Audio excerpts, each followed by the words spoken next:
ekenekwa m unu.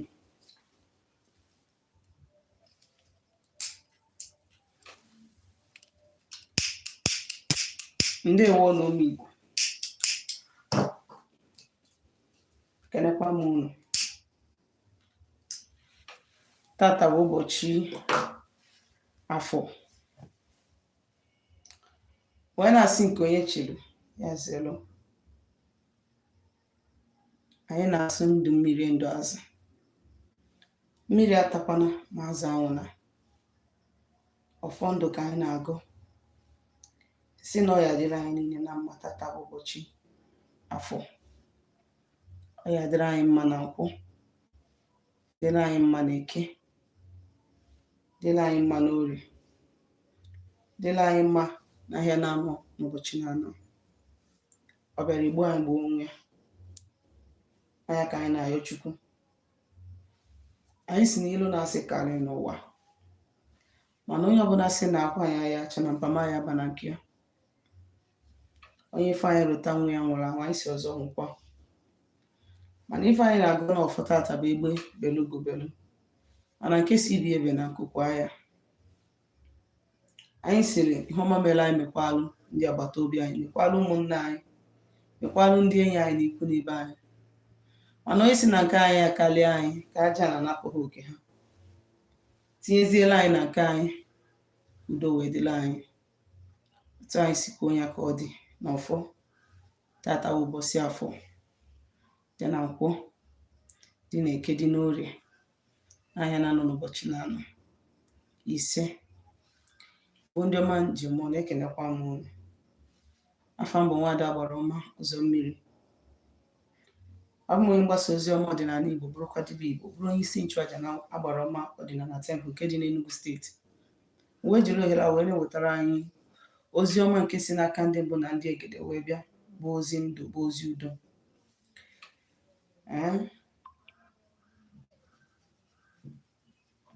Onwelokwa mbịa ka anyị tụgharịa uche gbasara ya.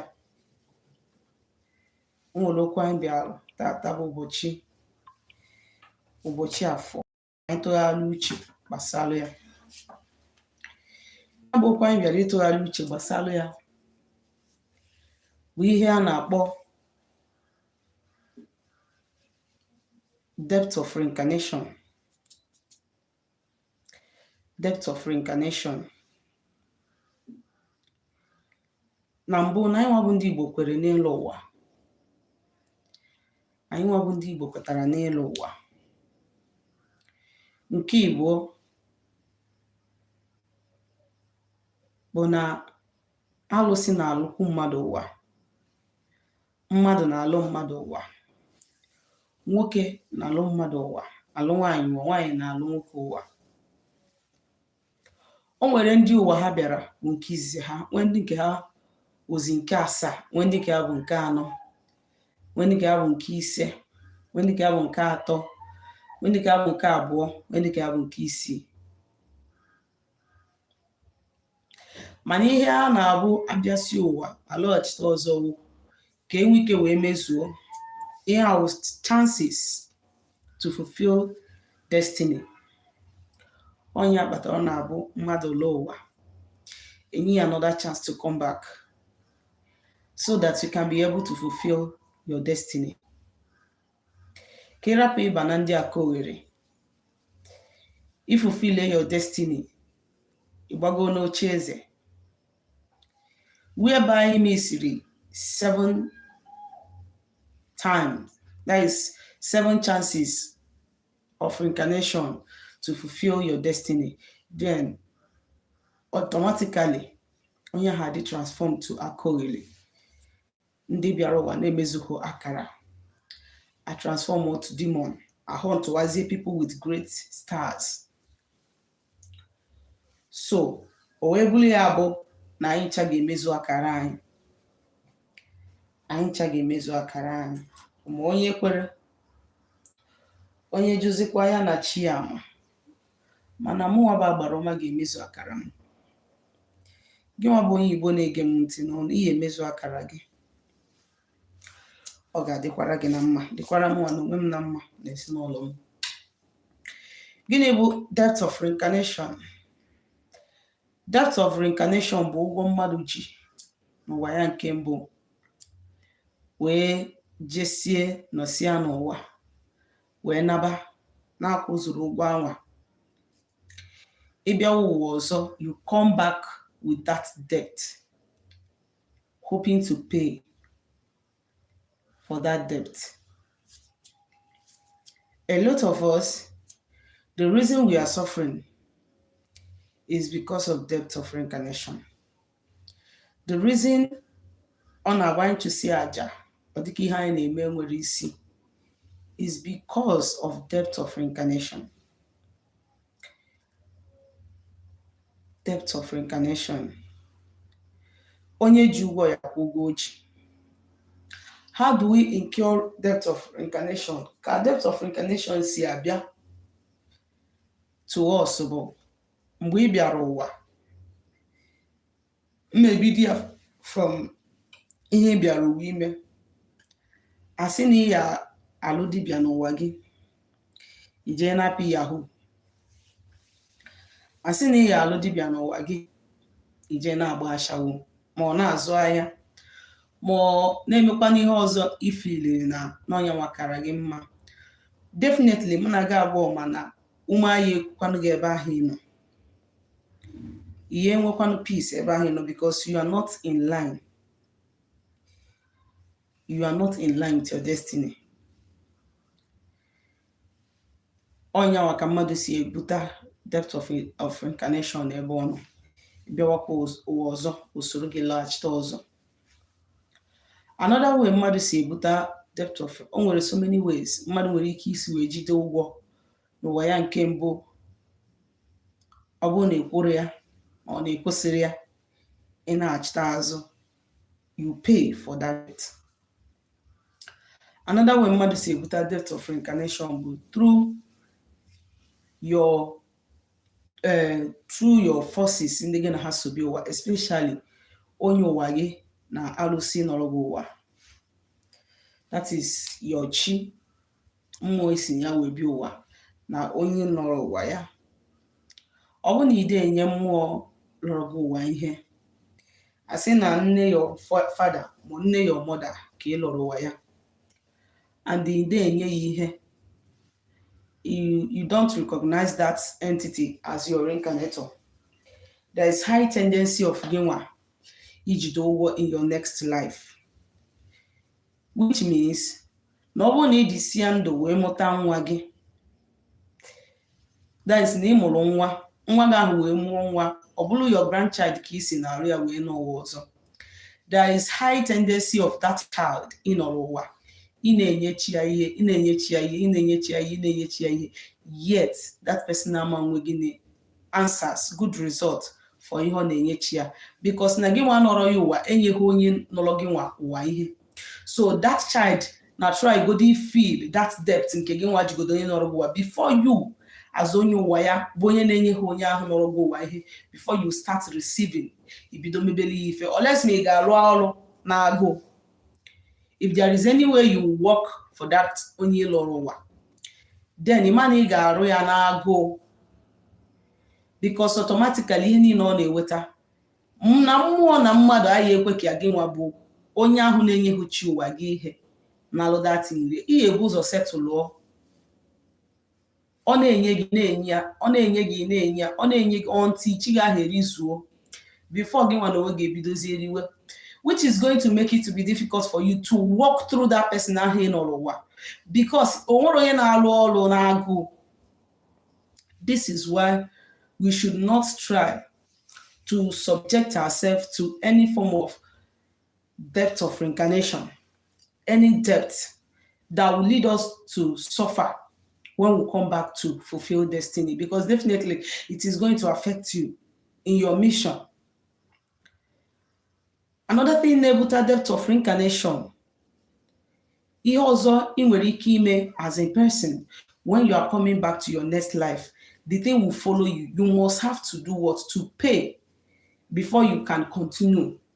Mebezie the right thing. Uzogawa.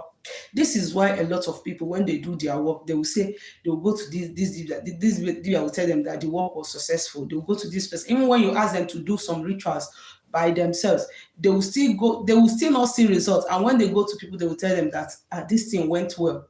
But why are you not seeing results?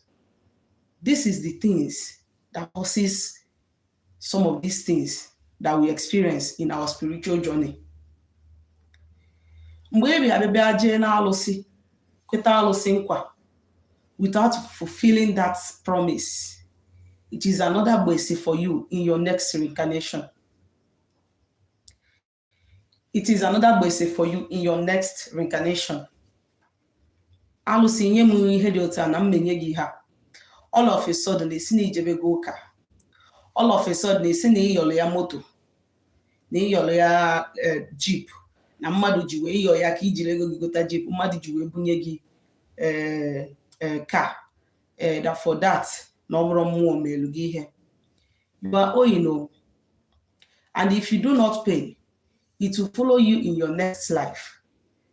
And when you come back to your next life, there is no entity that spirit will allow them to work for you until you settle that spirit. And I want you to know that one thing very risky about depth of reincarnation is that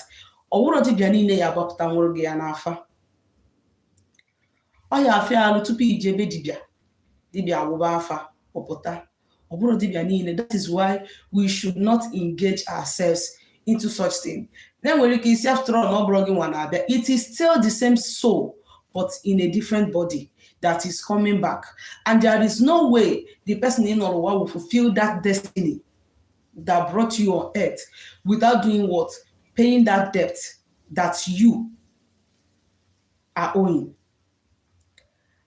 And no mmadụ na ọbụgo gị ụwa imehụrụ onye ahụ n'ụwa nke gị imehụrụ onye ahụ ịbịago second stage o second level third level ụzọ onye gị nwa nọ n'ụwa that will be doing something and the thing is not working because of the debt that you are owing.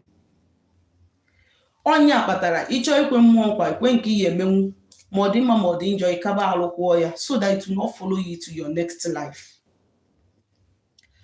Another thing nebutad depth of reincarnation is when you go about committing all manner of evil, when you go about committing all manner of evil, when you go about sleeping with people's wives, when you go about poisoning people, when you go about causing people all manner of pain, when you go about maltreating people that you feel that you are better than, when you go about doing all manner of evil, when you do business with somebody and the money comes out and you decide to eat it alone, you try by all means to kill that person so that the person will not disturb you.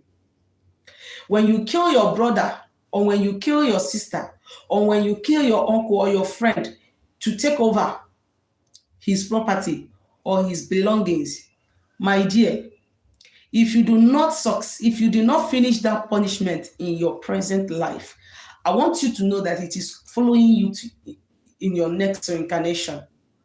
That is the reason why some people enwere ike aga afọ asị ha kpụọ alụ ha na-asị gị na ha emenubere abortion na ha emenubere abortion na ha enihi nubere nwunye mmadụ. Ọ bụrụ na kpụọ alụ ihe sọtala onye ụwa gị, the things that your reincarnator committed without appeasing the land nwụọ osoro gị nata ụwa ọzọ. So this is the reason why we should be careful. Try to dig deep into your spiritual self. Try to know more about yourself. Who am I? What type of life did I live in my former life? Is there anything from my former life that is following you, that is following me, that is causing me hindrance in my present life? It is important you find out.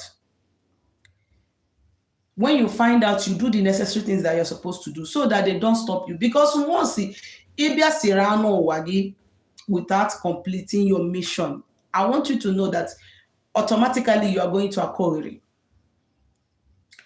Sometimes they will tell you that Akori Subu. Akori Sigi wana as in your present life direct. So from when you not go. Ubido mewegi ni torment start haunting you in your present life because already akọghere jidego mmụọ ahụ nọrọ gị ụwa o jidegi ya